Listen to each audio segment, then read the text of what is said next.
to look at temperatures only. And as you can see this section line temperature, SLT, falling. And now it's going up. You can see a little bit of flow down there. You see mostly refrigerant gas with very little flow. You see liquid flowing at a very slow rate. You might call that a high rate, but it could be higher. You don't hear the compressor winding a lot right now. The load temperature, the sun is weak. It's not very hot, it's only like 68 degrees or so.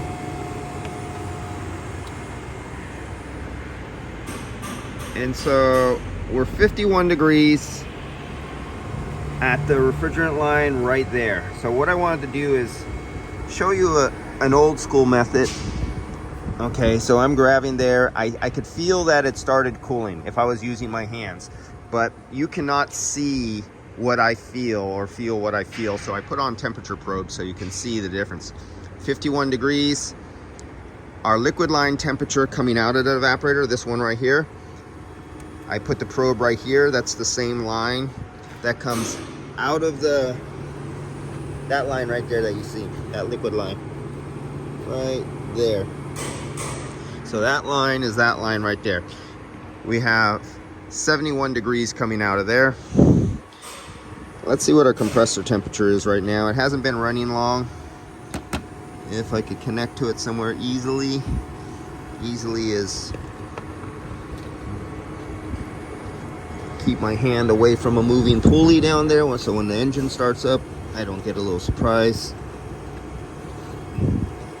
Okay, I am connected to the discharge line of the compressor. So now I'm taking the temperature discharge line of the compressor.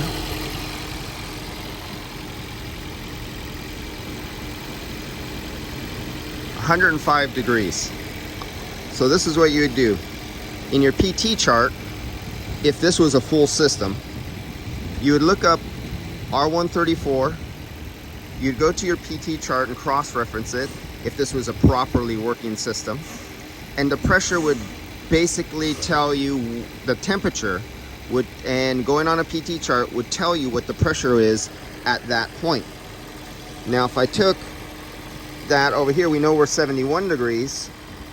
So if we go to the PT chart, it should give us the pressure, what's in there. You know what, I should look that up on my iPad. Let me see if I get my iPad over here. And I didn't halfway, only half-baked think this lesson over, as I just came up to this car and decided to use temperatures only without using pressure.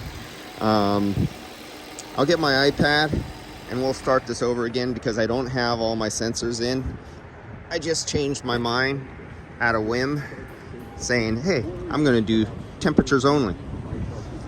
Okay, everything is open. All right, so let me go get my gauges and I'm gonna put some more pressure sensors on here, temperature sensors. And we're gonna do this car by temperatures only without pressures. And then we'll look at the pressures at the end. All right, let's get back to this. So take a look at suction line temperature. Remember this in this video now.